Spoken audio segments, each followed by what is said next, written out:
Hey there, it's Mike McGuire here, part of the Celebrate Wrestling podcast family. Thank you for checking this out. A quick preview of this weekend's Maple Leaf Pro Wrestling Mayhem events that are taking place in Windsor, Ontario, today and tomorrow being March 14th and 15th, 2025.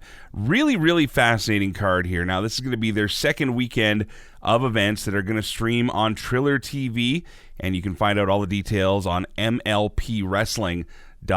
I do want to state this is not a paid advertisement or anything like that. There's no consideration here. I did reach out to Maple Leaf Pro Wrestling and hoping to talk with them a little more in the future here. Originally, we were going to have Ravenous Rohan Raja on the show.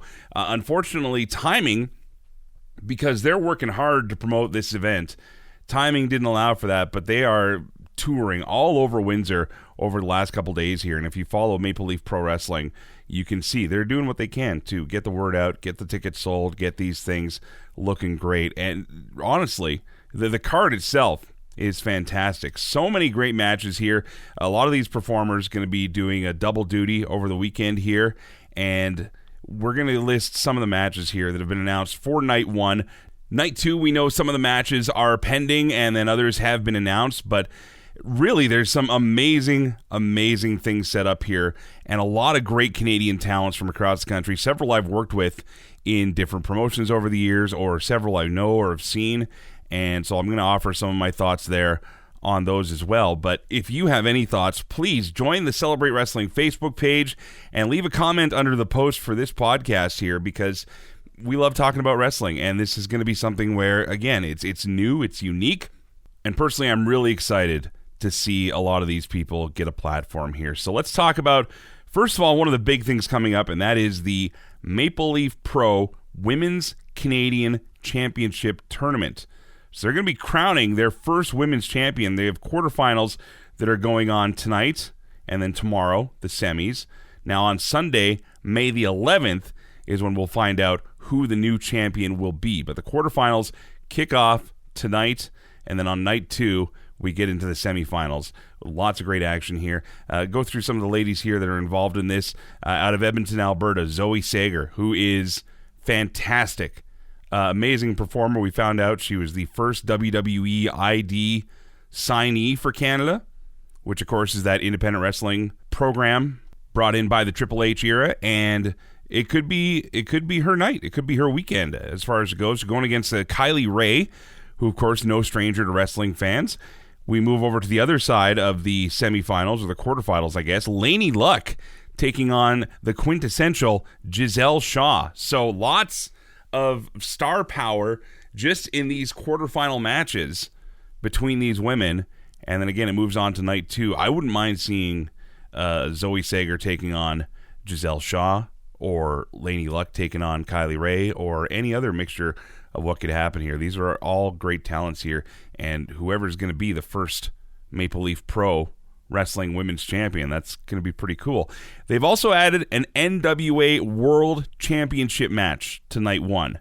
Tom Latimer, the current NWA World Champion, defending his title against Bishop Dyer, the former Baron Corbin. Tom Peastock is out, and he is doing what he can to get noticed, get titles, get contenderships. And really, we saw a motivated and changed Baron Corbin / Bishop Dyer towards the end of his run in WWE. It was great to see him kind of evolve and really find his way. Unfortunately, WWE had other plans, so they moved on without renewing his contract, and we just move on to see what comes next. So expect something special, I think, between these two guys. I mean, the NWA Championship is on the line. That always means something. I don't care if you're that familiar with the talents or not. That's always worth watching. Another title match. This is pretty cool. The Jericho Cruise Oceanic Championship, won by Mo Jabari. Know Mo very well, of course, from my time in Dungeon Wrestling and watching him grow through the years as well. I mean, it was not that long ago. He was the guy driving Cody Rhodes around from indie show to indie show in the prairies, and Mo has gone on to do some great things. Of course, a lot has been said about Mo being the protege of Bret the Hitman Hart, but there's more to this match than just that. This Oceanic Championship, you can say, well, he's going to come in, he's not going to lose it because obviously he's going to keep it for the cruise, but honestly, you never know. Anything can happen on these shows, especially when he's in a 6-man scramble. You've got Ishimori, Stu Grayson, Brent Banks, Michael Allen, Richard Clark, and Rich Swann. So out of these people who I know very well, I can say Michael Allen, Richard Clark is probably top of my list. And I've known him for a long, long time. I remember this guy when he was the skinny kid working high-impact wrestling shows in Regina, Saskatchewan. He was doing the Orange Crush gimmick. And to see what he has become and the work that he has put in is going to be incredible. He also has a match on night 2 against PCO, which is ridiculous. I was talking to PCO before the show. He's excited for this weekend as well. And just seeing two guys who I have nothing but the utmost respect for do what they do there. And then same with Mo in this match. Like, you know, Mo and Clark know each other real well. Now, you throw in a guy like Rich Swann. You throw in a guy like Brent Banks and Stu Grayson, Ishimori. Like, these are all wild cards. So, again, Mo has a lot running against him. A lot running against him in this from a storyline, from a match standpoint. And having that championship on the line makes it just a little more interesting as well. So, looking forward to see what happens. And I'm not usually a huge fan of the 6-man scrambles, but there's a ton of great things going on here. So let's stick with night 1 here for a second here, as we have an 8-man tag team match. Billy Gunn is going to be a part of this, as the Gunn Show takes on the Champions Grail Defenders. That's what they're calling the teams here. So you've got Billy Gunn, Mike Rollins, El Reverso, and Shupinder Gujar taking on Ravenous Rohan Raja, Raj Singh, Rohit Raju, and Johnny Swinger. Great group of heels, great group of baby faces in this. I mean, Johnny Swinger, the fact that Johnny Swinger is still going, that always just, wow, blows me away here. Rohan, of course, we've talked to on this show before. He's been hustling, working hard out there. Raj Singh out of Calgary, of course, no stranger to a lot of folks. Spent a lot of time with TNA as well. And then you have Rohit Raju, who is going to be, I think, a dynamic player in this match. On the babyface side, Billy Gunn. I mean, what do you got to say about that at all? Mike Rollins. I've seen Mike Rollins before, so I don't know what else to say about him right now. El Reverso, I'm looking forward to actually seeing in this match. And Bhupinder Gujar, of course, making a name for himself as well. So, I mean, this is going to be a really fun 8-man as well. And I love that despite having a ton of talent on here, they're not doing too many scrambly matches. They're making tag teams. They're making things that make sense here. So we keep going on night number 1 with a great match here. This is going to be Kiyomiya against Sheldon Jean.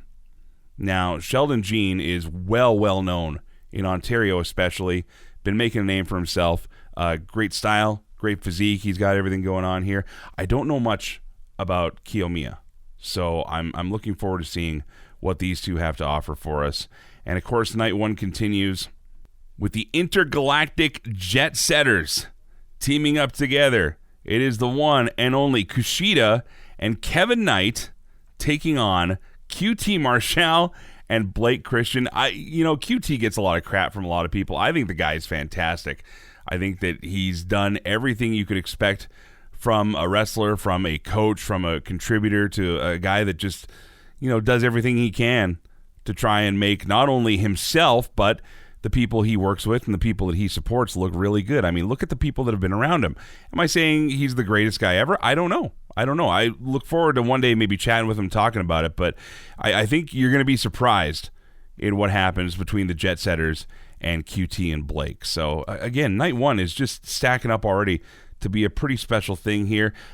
If you need more details, again, MLPWrestling.com is where you go. Some of the feature matches for night 2 I want to go over really quick. Our friend Rohan Raja going to be defending his Champions Grail. We talked all about that belt right here on McGuire on Wrestling and on the Celebrate Wrestling Podcast Network, where this championship has so much history in it already, and it is being defended against a guy who is no slouch in Rich Swann. Rich Swann, of course, the last time maybe a lot of fans saw him was during the 205 Live era and the Cruiserweight era of WWE, but Rich Swann has a huge huge resume, all the credentials in the world, and could be a pretty strong contender for that Champions Grail. But then again, as we know with our friend Rohan, he's not quick to count himself out, and I don't think we should be either here. The Kingdom will be taking on the Intergalactic Jet Setters for night 2, so Jet Setters getting 2 nights of action. The Kingdom of Mike Bennett and Matt Taven still working hard, 3-time Ring of Honor World Tag Team Champions, and we'll see what happens for those guys as well. Again, the amount of talent, the amount of stacked resumes on this show is just incredible. Night 2, we also see Tom Latimer and Matt Cardona teaming up against Bishop Dyer and Billy Gunn. So some big names, some big bodies in there. And again, names we all know. Latimer, probably, actually in this case, probably the least familiar to a lot of fans out there. But the NWA World Champion, if he still is after night 1 tonight, could be making a name for himself in this tag match with some legends and some very well-known indie figures. Mike Bennett is in action in night 1 as well, I should say. He's got a match against Alex Zane, so he's working hard. And then as we mentioned before, Michael Allen Richard Clark going to be facing PCO on Saturday for night 2. French-Canadian Frankenstein taking on the guy with the longest name in professional wrestling, and as he would say, among other things. So there's lots to see on these shows here. It's going to be an incredible couple nights, and the Maple Leaf Pro Wrestling thing has been just wild to see since they started with Forged in Excellence, and now returning to Windsor for this incredible pair of shows here. Also on night 2, and again, I don't know much about all 3 of these guys here, but Ishimori, Kiyomiya, and Alex Zane all going to be facing off in a triple threat as well. So it's just wild to me how much talent they have booked on these shows. There's more matches too, by the way, I should say, on the pre-show. Serena Deeb is going to be facing Aurora Tevis, who's a fantastic talent as well. I've seen Aurora in Dungeon Wrestling. She came kind of out of nowhere, unfamiliar to a lot of fans, but man, she really good, and so much more. But if you want to check it out, Maple Leaf Pro Wrestling, again on Triller, and this is all about supporting pro wrestling. This is what we like to do. If you got any shows you would like featured and talked about, hey, like I said, join the Celebrate Wrestling Facebook page. We'd love to have you there. But our absolute best wishes going out to the folks tonight at MLPW's Mayhem. Tonight, tomorrow, Windsor, Ontario, St. Clair College. I think they might have a couple tickets left, but you want to be a part of this thing. And, of course, they're getting ready for more action this May as well. This has been a very quick, very informal preview. I hope you enjoyed it. But thank you for checking out the Celebrate Wrestling podcast feed, and we'll talk to you again this weekend. Till then, thanks for listening. Let me do what I do. Play safe, drive safe. I'll be seeing ya.